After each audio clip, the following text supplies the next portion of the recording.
ambil napas dulu. Jadi memang saya kalau sudah duduk agak susah, nggak tahu kenapa. Jadi pasca COVID, jadi setelah kena COVID ya begitu jadinya, pakai tongkat sakti saya. Bismillahirrahmanirrahim. Assalamualaikum warahmatullahi wabarakatuh.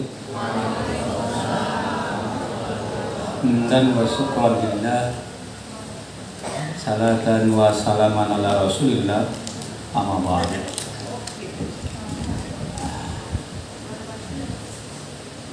Baru saja kita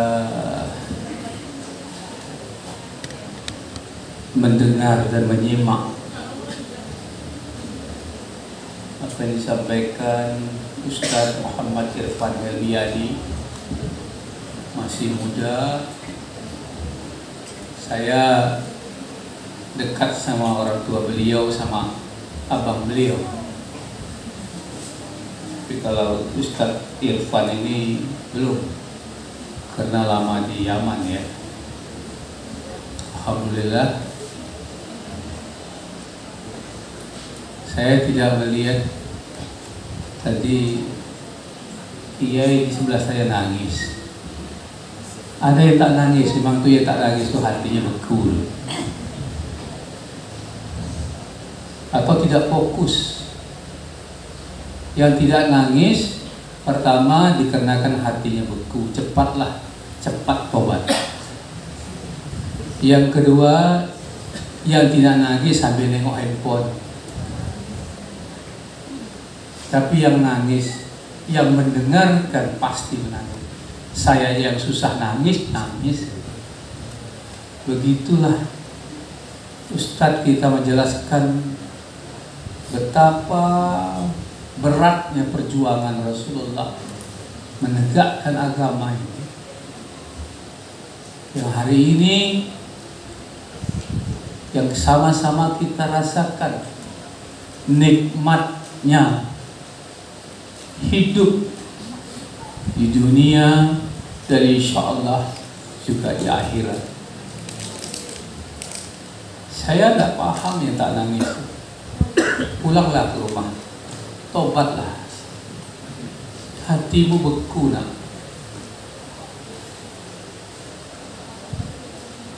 Begitu Ustadz Irfan menceritakan riwayat Rasulullah mendapat perlawanan, tetapi beliau tetap menegakkan agama ini. Beliau ceritakan dengan perbedaan nabi-nabi terdahulu, luar biasa.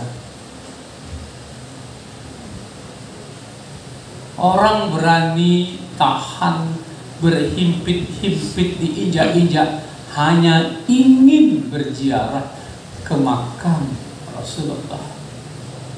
Bagi anak-anakku sekalian dan adik-adikku sekalian yang belum pernah ke Madinah, baca buku, baca riwayat. Tidak mesti kita ke Madinah, tetapi baca riwayat-riwayat Nabi. Susah untuk melewati makam Rasulullah itu. Belum lagi polisi-polisinya galak-galak, polisinya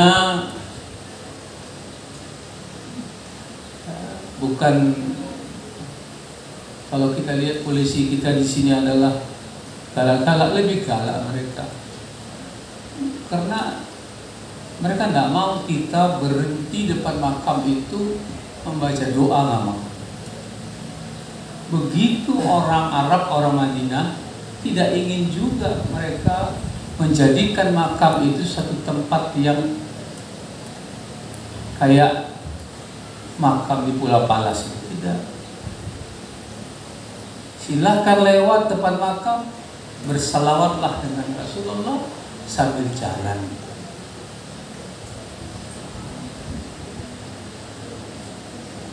Kita menangis melewati makam.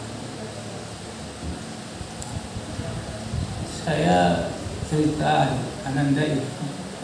Ini namanya sama anak saya, alhamdulillah. Mudah-mudahan anak saya bisa mengikuti ya.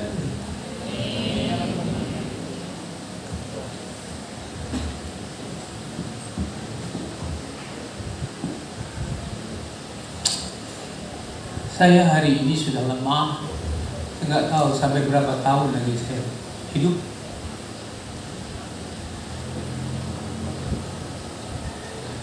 Rasanya juga belum ada sesuatu yang tertulis dengan tinta emas yang sudah saya lakukan.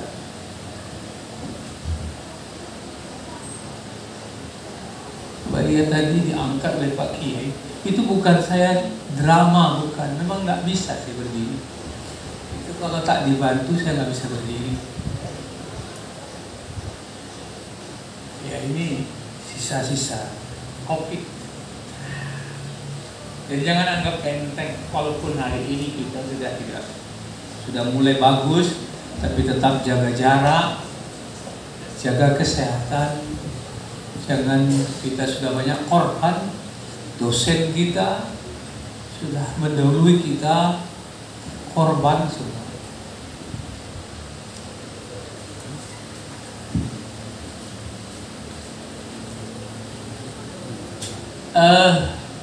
Bapak Ibu sekalian, rasanya saya tidak kuat untuk bicara, tak mampu saya,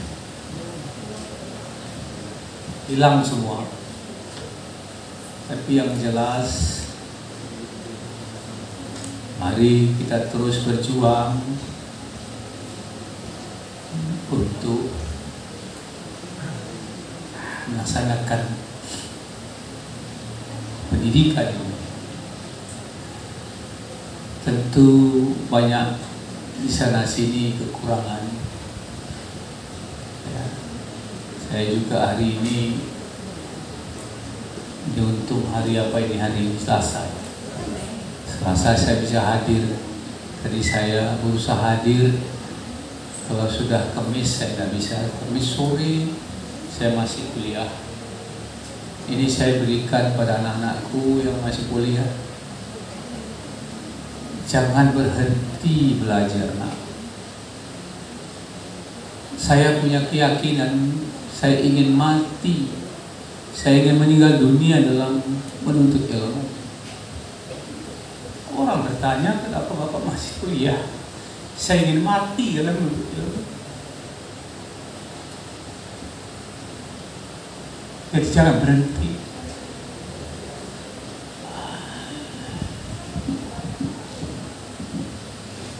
Mohon maaf Ustaz, saya terbawa-bawa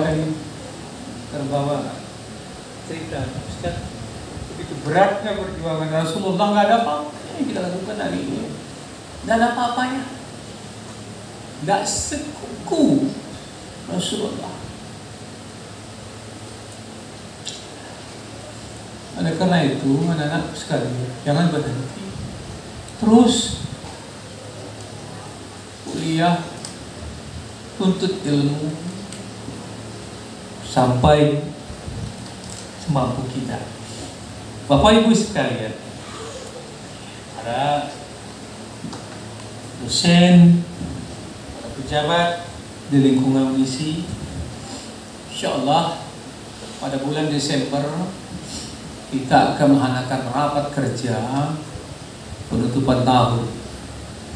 Ini model yang baru setelah saya menertibkan semua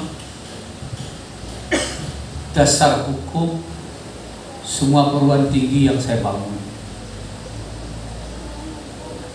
Jadi baru saja saya menyelesaikan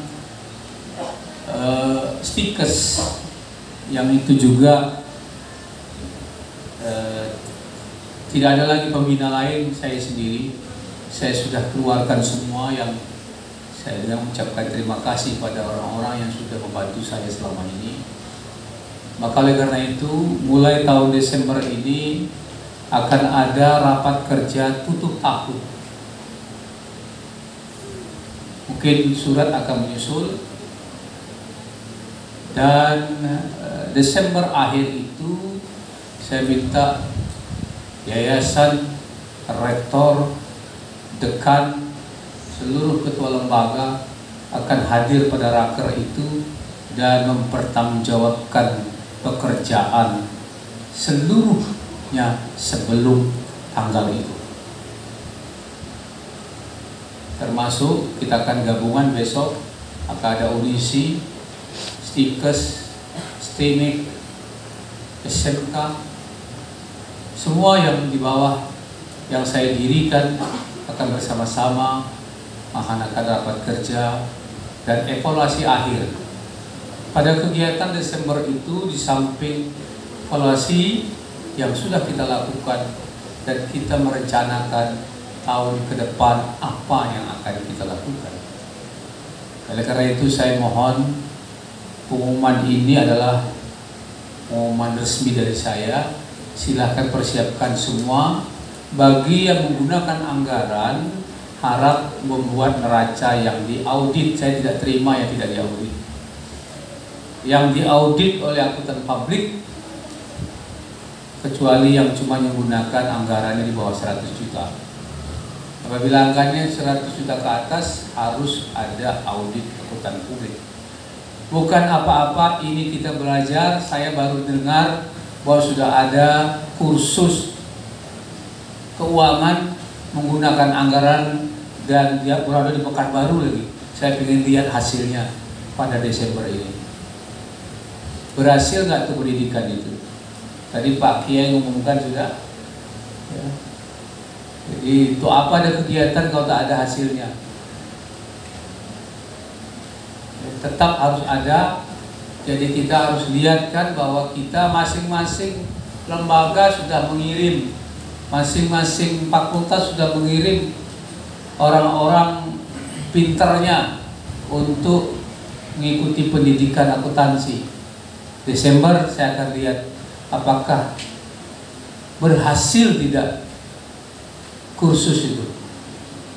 Kalau berhasil, alhamdulillah, ini menjadi model ke depan universitas kita, karena universitas ini tidak mungkin stuck di sini saja.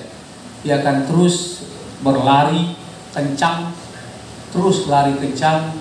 meninggalkan masa lalu, menjadikan masa lalu itu pelajaran dan mencapai masa akan datang yang gemilang.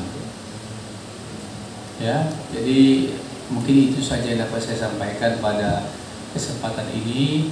Semua yang disampaikan oleh Ustadz Muhammad Irfan, jadikanlah motivasi kita, jadikanlah sesuatu yang bisa kita contoh tauladani agar kita bisa menjadi umat yang baik dan cinta terhadap Rasul kita, Rasulullah Muhammad Rasulullah SAW. Mungkin itu saja yang dapat saya sampaikan. Tanggalnya saya belum pastikan, kemungkinan di akhir Desember, dan ini akan kita gunakan lebih kurang 3 hari, dan tidak boleh pulang. Pesertanya saya akan inapkan. Kita cari, kalau tak ada hotel, kita nginap di tenda, ya Bu ya. Ya, masa dulu aja kita nginap di tenda bisa, sekarang sudah tak bisa lagi nginap di tenda. Kalau kita nginap, ya kita carilah hotel murah-murah yang di tepi lahan ini. Di Sungai Luar ada deh Ustaz. Ya, jadi fokus seluruh stakeholder yang ada di Universitas Islam ini. Terima kasih sekali lagi, saya ucapkan terima kasih Pak Ustadz, ya, luar biasa. Model ceramahnya pun rasanya saya baru dengar hari ini seperti ini. Siapa? UAS saya tidak seperti ini. Jadi beliau pola ceramahnya, ini saya nih sebagai penilai lagi Pak. Boleh ceramahnya bercerita. Biasanya orang kan kalau ceramah itu yang terhormat, yang berhormat, banyak yang terhormat dia Ustaz ya. Dia bercerita terus sampai tak selesai. Ini luar biasa, ini satu model. satu model yang memang mudah-mudahan Ustadz Muhammad Irfan lebih hebat, lebih terkenal dibandingkan Ustadz Abdul Somad. Kenapa Bapak bilang begitu? Ustadz Abdul Somad itu juga pemulainya dari Unisi. Dia ceramah di Unisi hanya dihadiri 20 orang. Betul gak Ustadz? Ya, tapi sejak dari Unisi melejit. Akhirnya siapa yang hadir di ceramahnya Ustadz? Puluhan ribu, malah ratusan ribu orang berkumpul dalam lapangan mendengarkan ceramahnya Ustadz Abdul Somad. Insya Allah Ustadz Muhammad Irfan diawali dengan jumlah yang lebih banyak dibandingkan Ustadz Abdul Somad. Pertama di Unisi, besok akan ratusan ribu orang, tapi tetap istiqomah.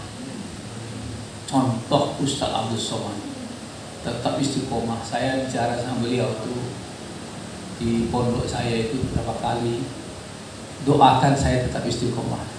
Maka sampai hari ini Ustadz Abdul Somad tidak pernah bicara hepeng, enggak pernah. Orang mau kasih berapa sih? Dia masukkan dalam tongnya. Dikasih amplopnya berapa isinya nggak tahu, dia masukkan dalam tong. Plum. Satu ketika nanti tong itu akan dibukanya, dan itu yang akan membangun pesantren yang dicita-citakan oleh beliau. Luar biasa. Alhamdulillah kita doakan agar Ustadz Abdul Somad tetap diberikan kesehatan dan bisa terus ya berceramah ke seluruh penjuru, tidak hanya Indonesia tapi penjuru dunia dia terbang kemana-mana. Itu saja yang dapat saya sampaikan. Mudah-mudahan kita tetap diberkahi oleh Allah dan Unisi terus mencatat tinta emas sampai kapan saja. Terima kasih. Wallahu muwaffiq ila thoriq. Wassalamualaikum warahmatullahi wabarakatuh.